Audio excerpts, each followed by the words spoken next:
Good evening, YouTube. My name is CarQ. This is owperks.com. I repeat, owperks.com. It is a community website in which you get a selection of all the heroes in the game with their current perks with recent voting, which has changed quite a bit because the last time we did this, I think I did this right near the beginning of the season last month. I think a lot of things have changed and metas have sort of established a little bit over the past month on which perks people like to take, which perks people think are strong and which ones are not. So I'm going to go over this and plug in my rank. I think if I click one, it'll ask me. Yeah. So I'm going to plug in mine. When you guys do this, I think you can confirm as well. I did this about 1 month ago. I voted for the ones that I picked, and I wouldn't vote for the ones I don't pick because I don't want to just have like a herd mentality where if I see a hero that has like a higher percentage of votes, I don't want to just click it because it's popular. I actually think an option or suggestion is to like hide the percentages next time we do this.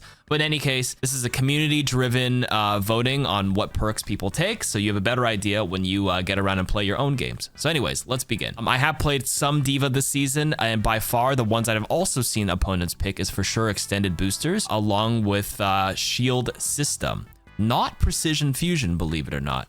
Precision fusion is not taken as often as shield system. Survivability and mobility is a higher priority in the elo that I play in. Okay, so apparently I can't vote because the website is bugging out on me for some reason. I think it's something to do with the app permissions. What's interesting here is extended boosters is by far the most popular. Shield system is taken way more in my experience in Grandmaster, but again, I think you can filter by rank and you'll see how different people vote. Survivability is key. When you combine shield systems with the roll passive, where she flies into the air and naturally keeps healing thanks to the initiator passive, she becomes so hard to kill. D.Va is Thanos and still banned despite the recent mid-season nerfs. I think these two are by far the go-tos. Domina. I actually played a lot of Domina this season. I usually do take extended power, but I have taken efficient design when I feel like I'm not getting a lot of support on my team. It's an insta 50 shield heal and activate passive health regen. If they don't have anything that can like shoot through your shield, like a Winston's not randomly zapping you, or like what's it called, the Tracer's not randomly on the off angling tickling you, the passive health regen will keep kicking in until you're either A, full health, or B, take another lick of damage. So if you can box yourself in a corner and put up efficient design, passive health regen is what, 15 HP plus 10% of your base health. So you can start healing like 20 to 30 HP per second on top of the instant heal. So this is actually not as bad for sure, but I've definitely taken extended power, especially on medium to longer range maps. Now for the major perks, I usually take disruptive detonation, so I would have voted for this if my thing didn't bug out. That being said, power move is actually fantastic situationally. I think disruptive detonation is good more overall, but this one is really good when they have any sort of tank that walks into you, like a Ram, a Rein, a Zarya, a Mauga, so you can push them back into your shield to get a free stun. But in any case, I do think these two are the most popular ones, and I agree with this. Next, Doomfist. I don't play Doom, but in my experience, I have seen survival of the fittest being the most popular, along with power matrix. This one's not even, it's never a 14% for me. I think this is 100% all Doom players and high elo always take power matrix. It completely nullifies some of your counters. Random ass CC and like random sleep darts are now like no longer, they're still a threat, but like you have a bigger window to absorb a lot of stuff. So this is like 100% in high elo in my opinion. Hazard. I think that he got a little bit of a change. He became an initiator in the mid-season, in which now that when he leaps, he gets the initiator sub passive where he heals 60 HP.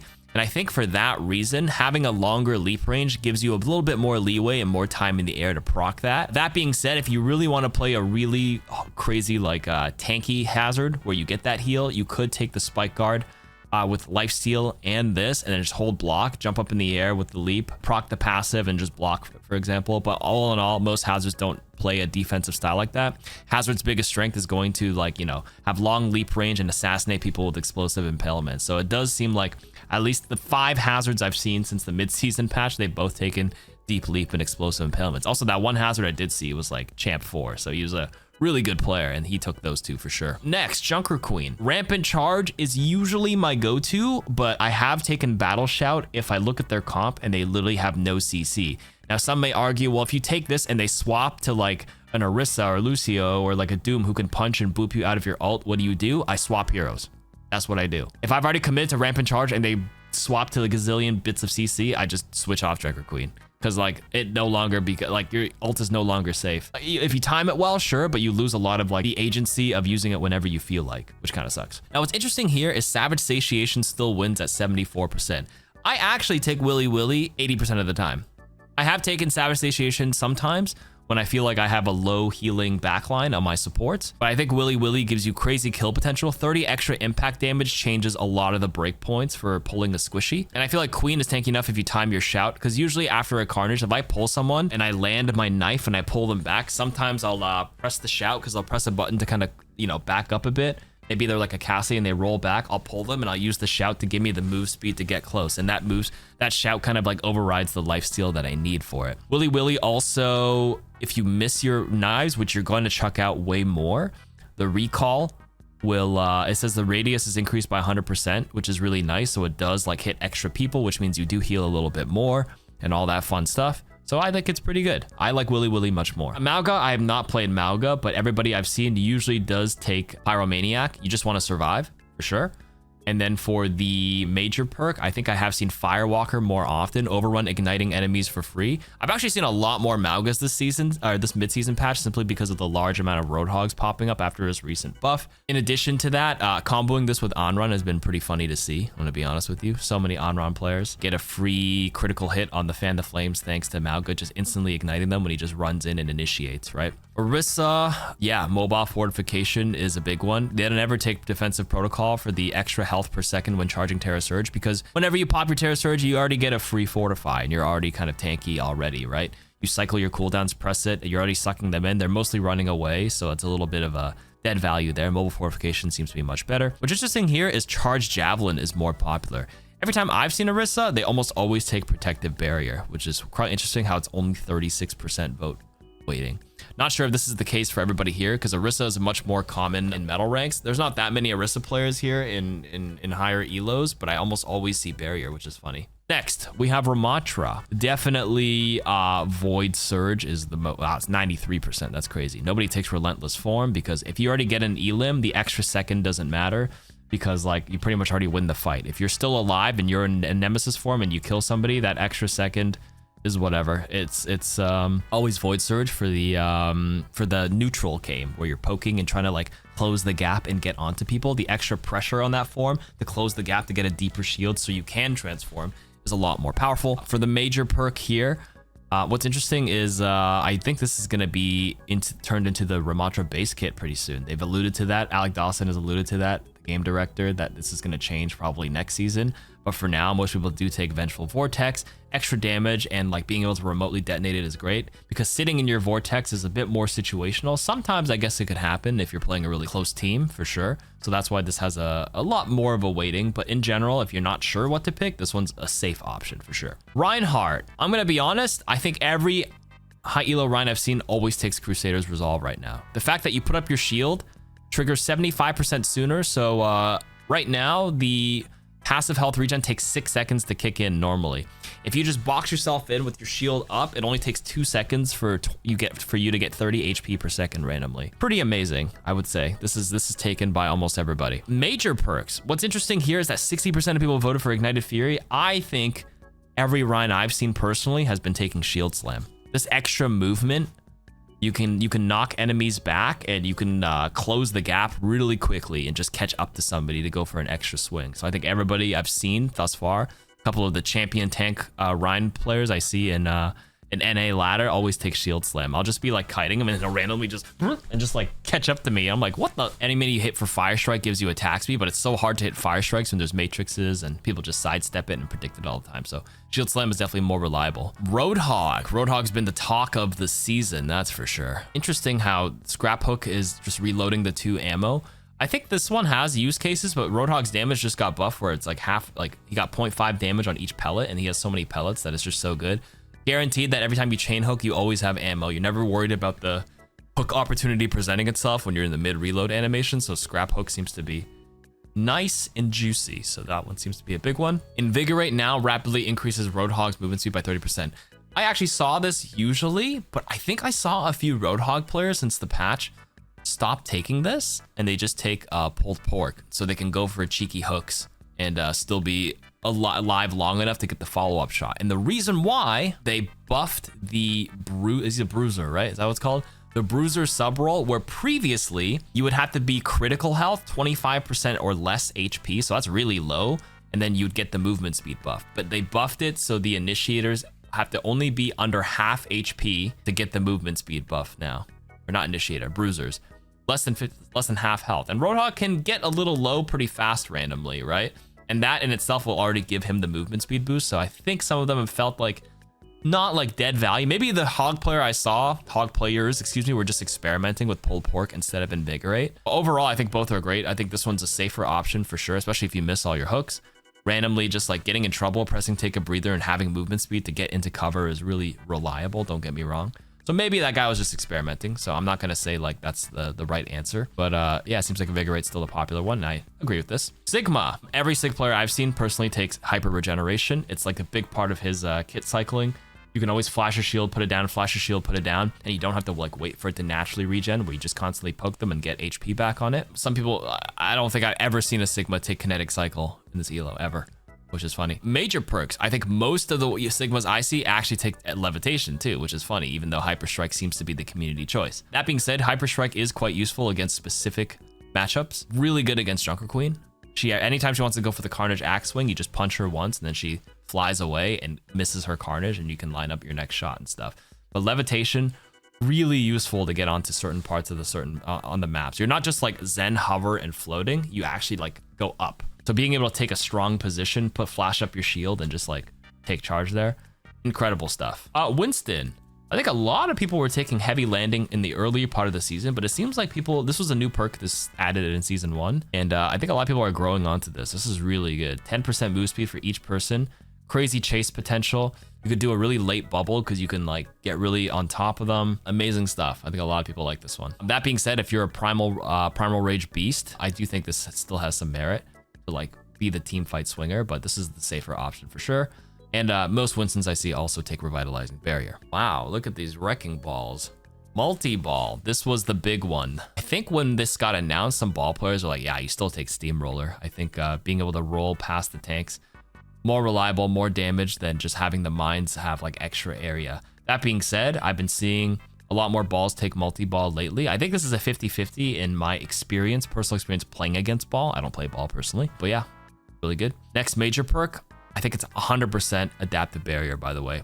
The longer wind up on hang time, I don't think I've seen that a single time in the 700 games I played this season. I played 700 games, that's right, 0. And I've seen a lot of ball players, but 0 hang time. It's always adaptive barrier. For Zarya, Spotter is pretty good if you're enabling a Vendetta. If you play specifically Zarya Reaper, Zarya Vendetta, and you're enabling them, this is really good. It only activates on the ally one, not for yourself, but it instantly gives them health regen and it starts proccing and there's a bubble time. So it basically gives them 40 to 60 HP because it'll probably proc for 2 seconds, at least at minimum, and they get move speed to engage. Really good for Genji as well, excuse me, and any sort of like DPS who wants to get in. That being said, a lot of the top Zarya still take jump ups because repositioning and mobility. You'll see like in my experience in a lot of these like tank perks and just perks in general, mobility and survivability becomes a higher priority for a lot of people here, because you just get capitalized and punished so hard. So I think jump ups is great, but I think a lot of people don't take it because they don't really rocket jump themselves on Zarya, but I recommend this. This one's really good. Okay, and the next one. I don't think I actually don't see energy lance too often. It's very rare that everyone's clumped up beautifully like this unless you're playing complete death ball clumps. A lot of people play split and play different angles here, so I usually see extra oomph. It lets you keep your energy up and it stops the decay and stuff, so which is really nice. So yeah. That's the tanks. Okay, on to the DPS heroes. Believe it or not, this seems like a pretty good split. 3-to-1, 75%, 25% for Smolder Heat Shield. Most on-runs I'm seeing have taken Smolder, but I have seen a few like go all in and then play for the ult for the res or the big win with the Heat Shield. Not bad, but I think Smolder's the good one. Next, Short Fuse versus Hungering Blaze. Wow, 83% for Hungering Blaze. That's interesting, because I also think Short Fuse isn't that bad at all, but like I think they assume they'll get CC'd at some point, so they can't just keep booping in and out, so they take the safe one where they go in and get to heal. So it's like a all-in feast or famine hero. On-run tends to trade 1 for 1 at minimum. If you can always trade 2 for 1, that's actually not even that bad, but yeah, I think this is I think this seems correct. Although 83% seems a little high. I've definitely seen a few more short fuses than 17%. It'll probably be like a 60-40 or 70-30 in my experience. Ashe, remote detonator is taken almost every time. based on what I've seen. And then same with Viper's Sting. Not much to say about that. Configuration reload. Yeah, this one's taken almost every time. Most people's, what's it called? Whenever they pop their ultimate, they're always behind a safe corner anyways. They never need this. Configuration, just being able to nade, swap forms, and throw a second nade. I've died to so many random Bastion nades. I actually hate this perk. It's so strong. Self-repair versus Lindholm explosive. This seems like a pretty accurate split. I thought everybody would take the self-repair, but I have seen a few Bastions play Lindholm explosives, even though they lose the spam damage. If they're not breaking any shields and you just go for like a random, random squishies, if you have the opportunity to, this is not a bad perk. It's just definitely depends on the situation, but self-repair is a safer pick for sure. Cassidy, 94% bang bang. That seems about right. Should be 100% to be honest with you. Deadeye's a fake ult. Don't pick that. Major perks. I usually take Silver Bullet, and then I was playing with Wanted, and then we had a day where we role swapped. You don't know Wanted. He's like a hardcore Cassidy player. He's been playing him for like a gazillion years since the game came out. He told me he actually played with rolling up Roundup for the most part. I think he recently started experimenting with Silver Bullet again because a lot of other people told him, and he's like, you know what? It's more fun. A rolling Roundup is safer in solo queue. Getting extra HP and having nobody like pocketing you seems pretty good. Silver Bullet is interesting because you lose Fan the Hammer. I think if you're like flanking and off angling, it's fine and you can like, go solo kill people. But I think if the enemy team is playing a Winston, for example, I think losing Fan the Hammer, at least his words, not mine, okay? Fan the Hammer is like what, 300 damage. So Fan the Hammer, roll Fan the Hammer is 600 really fast damage and is really strong against the enemy Winston to break his bubble instantly. Yeah, Wanted likes to go heal because he doesn't want to lose Fan the Hammer. Fan the Hammer is actually really strong. It's really good. Now, it depends on the situation where you don't want to lose it, but like they have a ram blocking in your face, like, just like Fan the Hammer is still good. But I think both are acceptable options. I think this is a good change. They changed this perk this season in season 1 to have rolling up Roundup, and I think this is a great 2 options. They don't need to change these perks. Fantastic choices. Echo, yeah, everyone takes partial scan because Echo's ultimate's an amazing ultimate. Tide changer, especially the fact that it starts at 50% of its ult charge. Crazy amount of value from Echo's ultimate there. Very good. And then almost 100% for full salvo here. No questions asked. Emre. So I feel like you don't really need this one. I used to take this for his ultimate, getting slow on the light rounds, but I find when I pop this ultimate, I start open with the heavy and then I go for the lights, they're pretty much always dead. The splash is insanely big on this ultimate. So enhanced agility is great because you can come out of spawn and you can reposition with this. It's so strong with extra movement speed to just jump onto like super high ground and get into a better spot. So I like that. What's interesting here is that it's only 65% for the major perk for heat sink. I think this is a 100% take. I've tried cyber adhesion a few times. I'm like, dude, I don't like it. I know it says it does more damage, but losing the bounce is actually not as good as you think. Like, what if they're in like, let's say you're playing across the map on Nimbani on the high ground on defense first point. You want to throw it in the tunnel. You throw it into that room across, it's like not gonna bounce deep enough. It's just gonna be barely by the edge of the door. The bounce is amazing. The bounce helps you with like rocket jumping as well. And heat sink, refunding your heat lets you 1v1 any tank in the game. Like your survivability is off the charts. If a Winston dives you, an Orisa's in your face, you just spam the heat sink onto the tank and you just go back to full health. This thing is incredible. So I would still take heat sink 100%. Freja. So I haven't played Freja since the changes, but in my experience, I've seen a lot of Frejas take momentum boost in addition to aerial recovery. Extra quick dash distance will allow you to, I guess, stay in the air more frequently because you can like sidestep stuff more further in the air while you're updrafting for survivability. So I've seen these 2 combos much more often than the others. It's pretty interesting to see the split almost 52-48. Like 61-39 is pretty high for the other split as well. I'm not sure if this is because this is what the Frejas were comfortable with, but I've only seen these 2 thus far. But I don't think this major perk is bad. And I also don't think Relentless Barrage is bad either. But I think if you're going to just spam with direct hits with take aim for bolt ammo, you might as well just play Sojourn. There's just other heroes that do it better. But I mean, if you're hard gung-ho on playing Freja, then just, pick whatever. Genji, Swift Cuts versus Dragon's Thirst. I think if you're comboing with an Ana Nano Boost or like a Wu Yang, you don't need Dragon's Thirst. I think Swift Cuts is really nice. I just watched the Overwatch World Cup USA trials and they did a Genji mirror, and I think both of them took Swift Cuts. Just getting extra mobility by just mailing people when you engage and opportunistically go onto people seems much better overall in my 2 games of watching Genjis in that trial and against the Genjis I played. Actually, in solo queue, I do see a lot of Dragon's Thirst because people just play Genji in any situation. even without Ana and stuff. So that's why I understand why they have the lifesteal. And then for the major perk, I think a lot of them take blade twisting as well. Hanzo, I'm gonna be honest, I think it's almost always Sonic Disruption right now. The health pack hacking is actually so annoying and actually pretty solid. I think with Dragon's Fury, if you hit an enemy with the primary, a lot of them stop peeking, and then the follow-up shot is not as quick. So this one just feels unreliable, but just like denying a health pack seems pretty good. You know what's this? Frost arrows, slowing enemies for 35 seconds. It's a single shot. If you miss it, it's not good.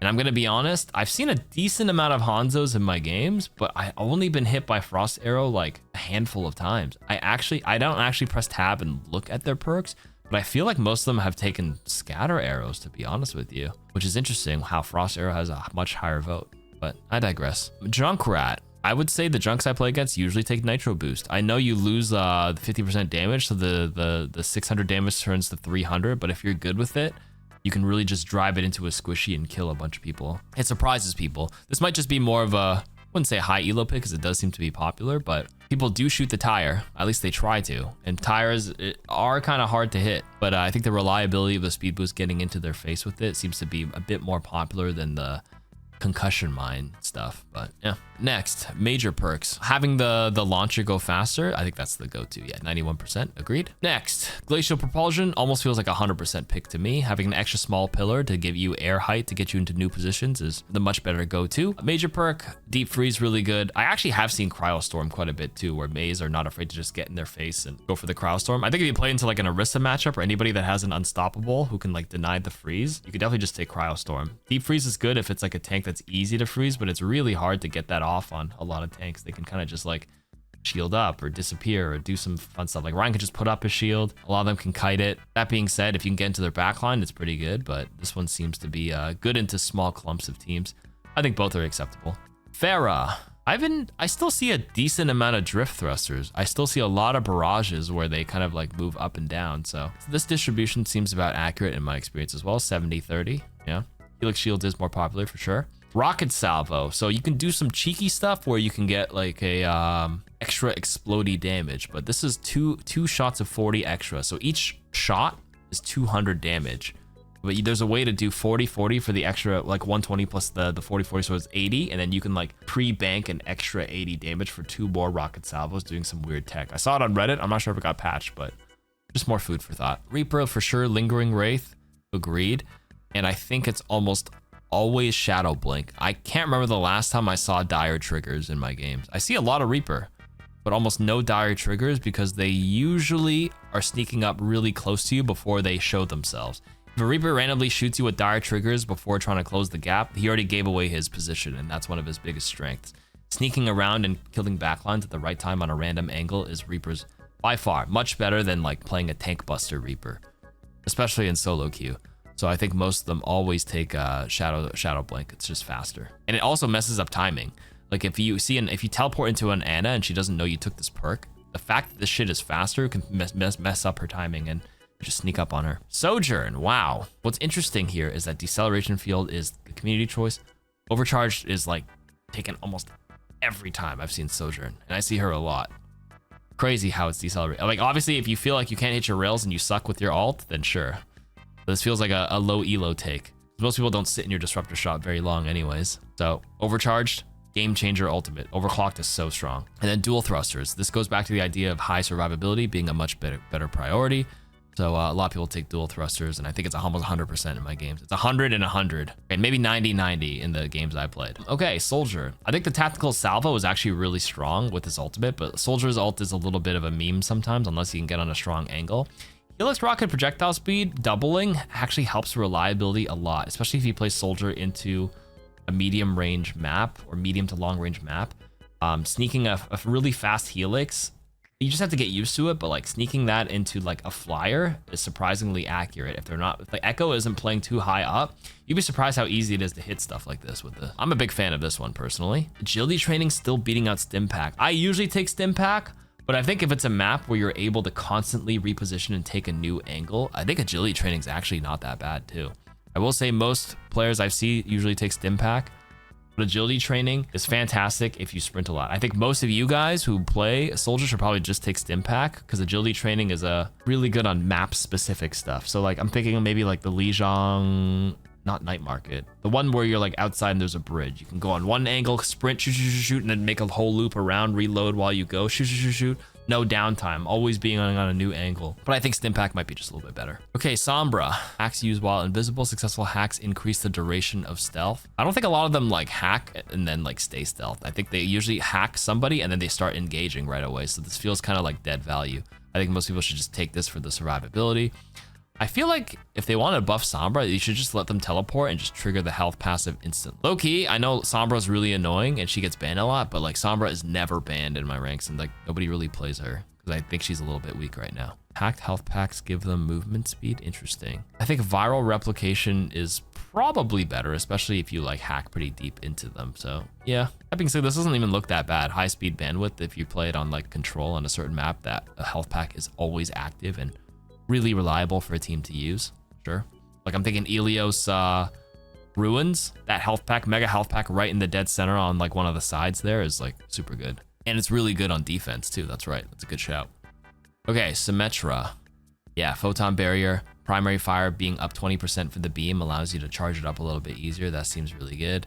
Yeah, shield battery. Yeah, 77%. This seems about right. Most sims I've seen take this. They do some crazy teleporter plays. Very good. Next. Hammer time. This is really similar to Emre's perk, but with Emre, his pistol, even though he gets movement speed, when he pulls that out, he gets to jump really high to reposition. Torb isn't really repositioning too much with crazy angles like Emre, so like it's not as useful.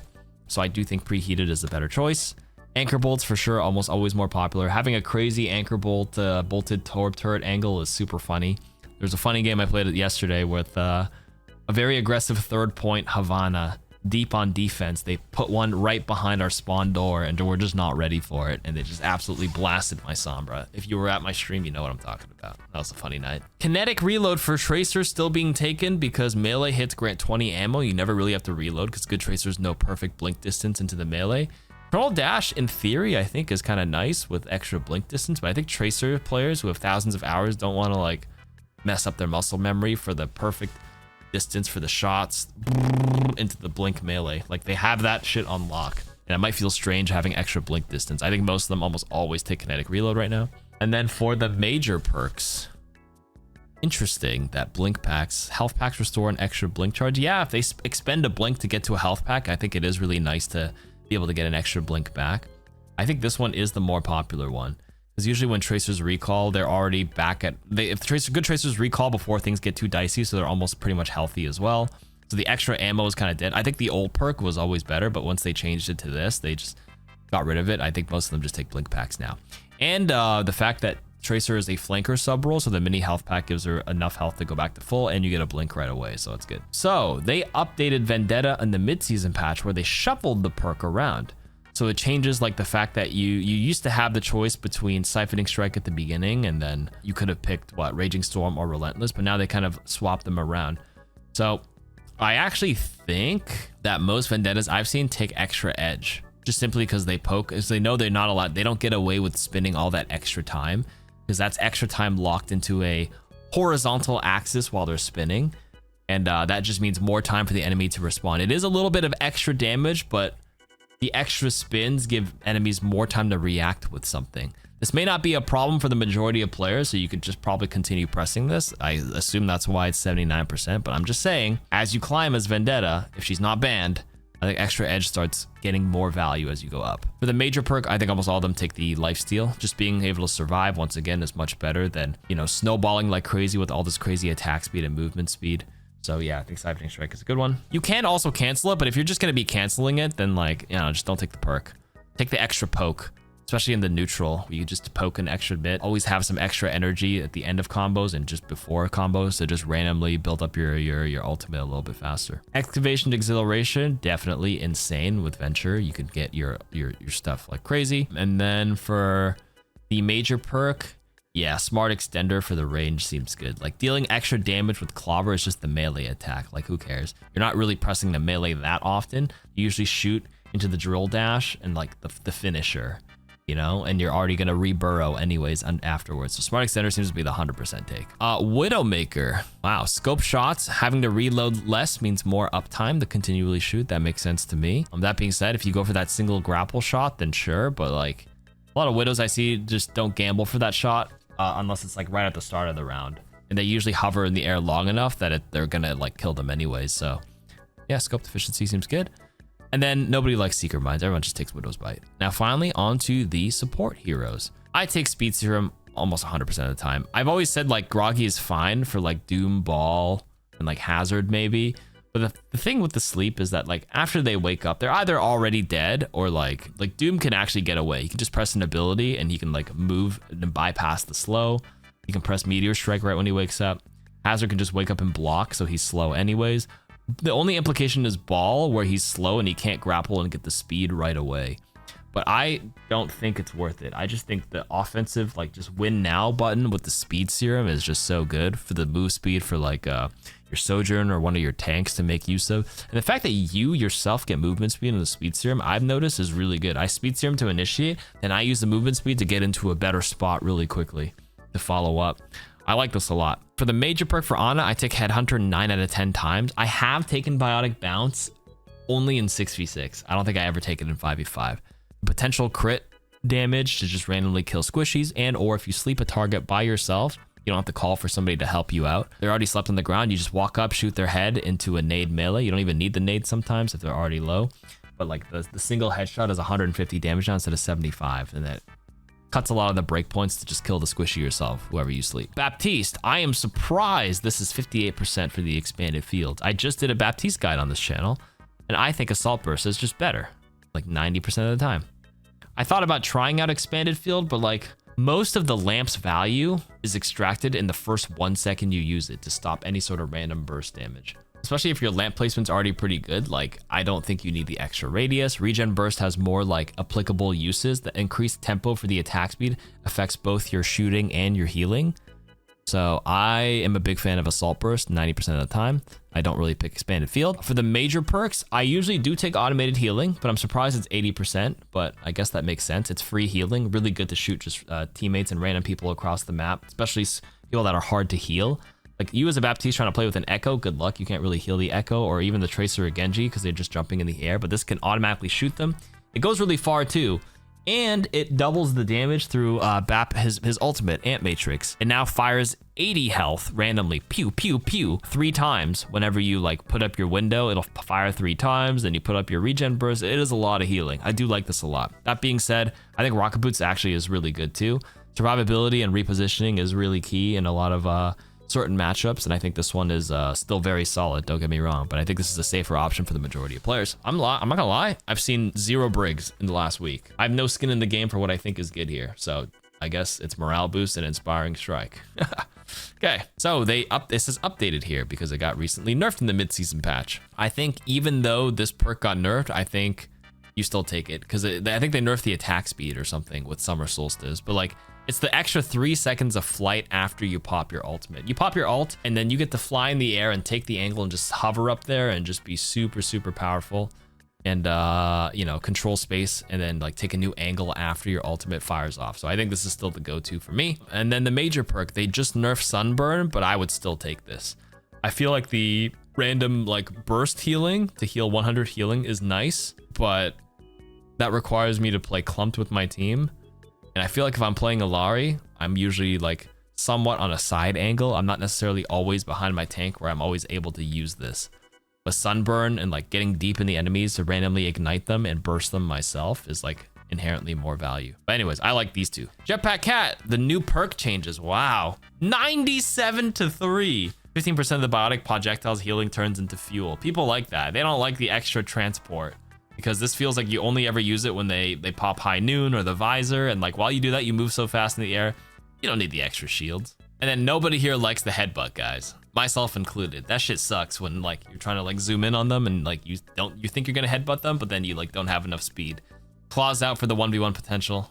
I'm a big fan. This seems like out of all the perks I've seen today, 97 to 3, 98 to 2 feels the most accurate to my personal experience. Juno, yes, I think locked on shooting the enemies and getting a shorter cooldown is almost always better here. It's like 95% 5% of the time I would take this. And then for the major perk, okay, so here's a big debate in the community here. Not really a big debate, but we have math for this.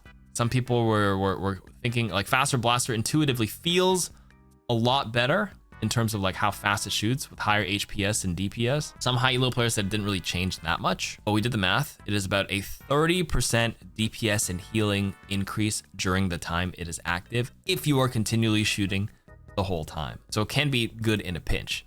However, it is tied to glide boost. Glide boost is Juno's key survivability because when she presses glide boost, that's how she procs the self-healing passive.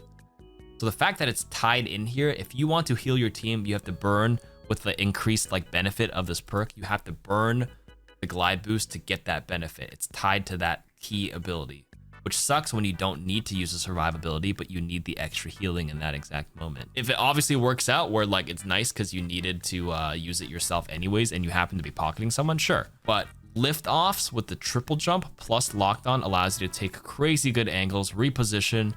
You have a much higher survivability if you take lift off. But this seems to be a high elo sentiment. I literally just saw, I woke up today and I was like browsing some TikToks. I think I saw Aspen say it, and Aspen's like rank 1, rank 2, like champion 3 Juno player. And she always takes locked on and lift off with triple jump because triple jump is always available. This glide boost is your extra DPS and healing boost is tied to a cooldown. This one's always available, triple jump. Being able to reposition for crazy good torpedo angles, very, very powerful synergy there. So she always takes this in survivability. Now that being said, I don't actually think everybody here who watches this needs to take this. I think this is a high elo problem where tracers are everywhere and off angles, and there's always pressure coming in from a different angle. So triple jump, increasing survivability, super important for a support like Juno. But if you're not getting pelted by any off anglers, like honestly, Faster Blaster might just be better for majority of players still. And it's probably just more fun. The machine gun sounds good. Sounds good is subjective. I think a lot of people say it sounds like a extended wet fart. Fortune Teller for Kiriko plus Foxtrot, which is usually my go-to, and I think I recommended this. However, today I have experimented with Urgent Care plus Ready Step.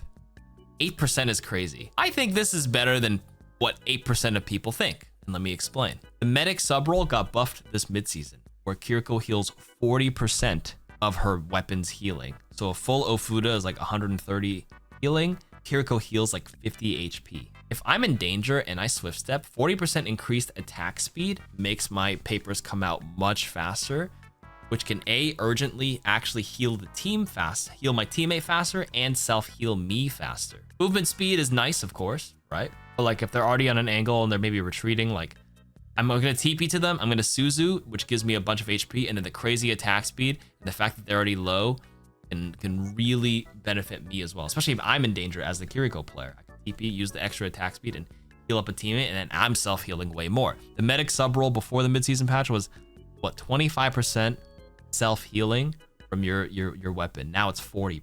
So I think this one actually got more value after the mid-season patch last week. I think people are sleeping on this.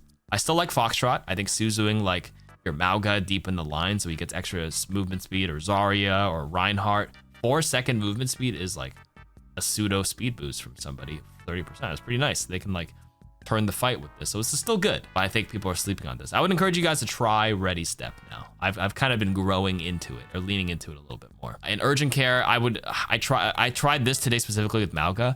Urgent Care, I think I still like Fortune Teller after trying it a lot more today. Urgent Care today, but I still think I lean to Fortune Teller for sure. I think this is probably the best perk if you plan to play Kiriko with Mauga specifically, and that's about it. One more thing with Fortune Teller that we discovered, for those who don't know, because you guys are on YouTube. If you made it to this video, type banana in the comments. This is a long video. If you made it here, I love bananas or something. I don't know. Fortune Teller, kunai hits launch 2 healing Ofuda to an ally in front of you. This is not necessarily explained very well, but basically what happens is you store 2 Ofudas when you hit an enemy. So you can look at an enemy, and the moment you turn to a teammate who is behind you, the 2 Ofudas will just fucking fly out of you. If you have like, and you can only hold 2, but it holds it indefinitely. So what's happened before is that like, I've hit an enemy, I've died, I respawn 10 seconds later, and my teammate's in front of me, and the 2 papers just flew out of me in the spawn room because I had them stored.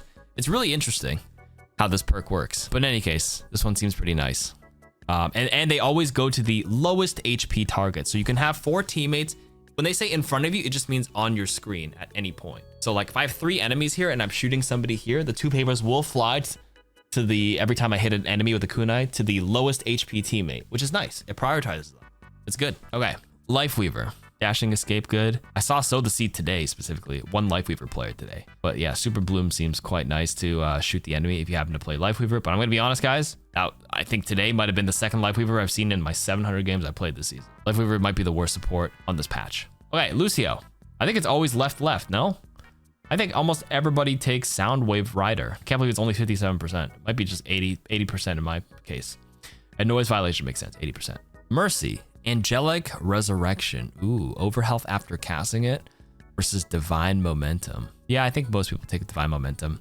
And then Flash Heal is amazing because most people who with the chain boost for the major, like they're not even close enough for it. So like you just take the Flash Heal, just big burst heal. Honestly, I think if as a Mercy, you can actually heal bot more often than you think just to play for your Valkyrie and have big Valks. It's a pretty strong ult. Mizuki.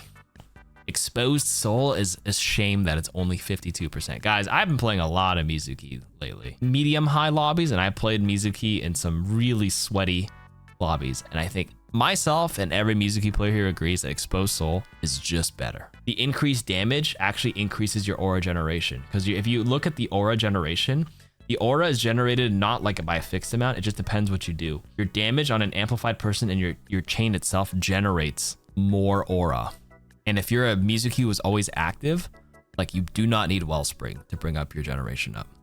I think you should always take Exposed Soul. That being said, I guess if you guys really feel like your aim is so bad that you just want to take this, all I'm saying is that like the aura generation is not what farms your crazy heal stats. It's nice, but like the impactful hats is going to be more meaningful than just a little bit more aura generation. It is also crazy to me that it is this close. I really think you guys should be taking this 90% of the time. Even if you feel like you are bad with the chain, the sheer amount of impact that single chain can have, even if you chain them, you just got to hit a single shot on them. I believe in you. They're rooted. You have an opportunity to hit 2 or 3 shots on them. Just hit a single shot, even melee them, because your melee will do more damage when they're basically Giga Discorded. You will generate more aura and you will turn the tide of the fight because they are now dead. Please try this. Major perk. I usually do take Resonant Return now that I know how the math works. That being said, I would only take Quick Step personally if my teammate is running a Reinhardt, Ramattra, Orisa, Zarya, Mauga, where they can utilize the speed. I do play Mizuki sometimes with like a Winston D.Va comp. They don't need that shit. I know some people might be like, well, you can use the speed yourself, but I feel like Mizuki, whenever he presses Katashido Return, is honestly fast enough. And the extra hat bounce also allows, gives you more self-healing because the hat comes back to you with more HP. So your survivability goes up with this and you get more ult charge in that sense. Now for Moira, Destruction's Divide, pure healing or pure damage. I heard this is actually bugged in the sense that if you do pure damage, you don't self-heal, if I'm not mistaken. It might be a bug. That's what I heard. I have to double check because I don't play Moira.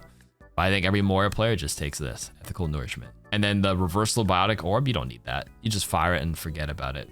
Go for the Phantom Step. Wu Yang. God damn it. Why are we at 83% for balance? Oh, God. Guys, as a Wu Yang player myself, stop taking balance now. It got nerfed way too much. Anybody here who watches the stream knows I don't take this anymore. I understand why. Some people just have like, they remember this being the meta pick, which it was. Balance, I think used to be 40% healing for 2 seconds. And the passive healing stream used to be 30 HP. It got nerfed to 25, then it got nerfed to 20, and then they buffed the active beam from 50 to 55. I might be wrong on those numbers exactly, but all you have to know is they moved up the number away from the passive and put it into the active about 1 season ago. So right now, the current passive healing is 20 HP per second on the restorative stream, which means hitting an orb bumps it from 20 to 26 HP per second. That's it. It's an extra 6 HP, and there's going to be some downtime where you're not actually hitting a person, so it's not really that effective. And they made the global healing reduction passive for everybody, so everybody has 30% less healing altogether. So that 20 turns into like 17. It turns from, sorry, it used to be 20 base. It goes down to like what, 14 minus 30%, something like that. 14 or 15 HP per second. 14 HP per second, from 20 to 14. And then with this perk, it goes from 14 HP per second to like 17 HP per second if they have the passive applied to them. So it's honestly so nothing. It's such a nothing burger of a perk now. But Overflow, regenerating this resource is incredible. I actually don't even think the value is in the ammo. The fact that somebody asked me like, Karki, how did you heal like 30k on Wu Yang and still deal like 15k damage? It's because of the extra healing resource. When you have to hard beam somebody, it's now 55. It got buffed from 50 to 55 HP per second, which makes this perk better. 55 HP per second, and it goes through all the bullshit. It goes through D.Va Matrix. It goes through the Winston bubble. You can hold your beam onto people through random things that like an Ana wouldn't be able to shoot through, or a Kiriko. So incredibly powerful. And the tip here is to like hold the beam, then you can press the Guardian Wave to amp up the beam, which is really nice. Then you keep actively beaming them so they're healing a lot more, which also regenerates your resource. And then worst case, you can press your Rushing Torrent to regen even more resource. So you can actually heal like an insane amount on Wu Yang. And then the ammo, like I said, is not as important, but yes, you don't have to reload as often. So please, for the love of God, take Overflow. There should not be 83% of you picking this. Luckily, most people are agreeing that Falling Rain, the triple orbs, is better. 60% decreased damage and 25% decreased empowered radius. All in all, this means your 100 damage single orb turns into a 40, 40, 40 triple orb. So if you do hit all three, it becomes 120 damage. And usually when you hit them with one, you hit them with all three. It's not really like you only hit one and then two of them fly away because they got crazy spread. When you hit a person, all three of them pretty much hit. The extra burst damage goes a long way. I'm not a big fan of Guardian Wave. I don't think I've seen a single Wu Yang player in high elo take this. And I've run into some really good Wu Yang players. There's this one Wu Yang player in open lobby 6v6. He's like champion 3 or like champ 2. He takes Falling Rain every time. Finally, we have Zenyatta. Discordant Repair is actually really good against Wrecking Ball. I played it today into Ball. Really nice to keep yourself alive into that, or any sort of tank that dives into you. But if you're playing a slow composition like Sigma Poke, Bap Zen or something Poke, and they're playing long range heroes, you don't have to take it. Take Ascendance to like swap positions. If you're playing Lijiang Tower, take Ascendance so you can hop over the bridge and stuff like that. For the major perk, I usually do take Dual Harmony, just set it onto 2 people and forget it. It is 70% effectiveness. It doesn't mean it's 70% less effective. It's 70% of the base value split onto 2 people. So what's the base Harmony orb healing? Like 30 HP per second? So 70% of that is like 24 HPS. Obviously if they have it's 35 HPS. So like the orb is still like 20 something onto 2 people, which is better than like a passive Mizuki aura, for example. It's just always on them, healing 20 per second. Pretty nice. Onto 2 people, set it and forget it. And Focus Destruction can sometimes feel like a trap because it makes lower skill players spam right click or the secondary fire all the time, which isn't the case. You only usually want to do that when you have nothing to actively shoot. If there's a target in front of you and you're not behind cover, you should just primary fire them nonstop. It's faster DPS. This is only when you have to peek and re-peek and you have to take cover. And that's it for the updated mid-season perks choices. Once again, thank you all for making it to the end. And yeah, hopefully this gives you some insight onto your perk choices.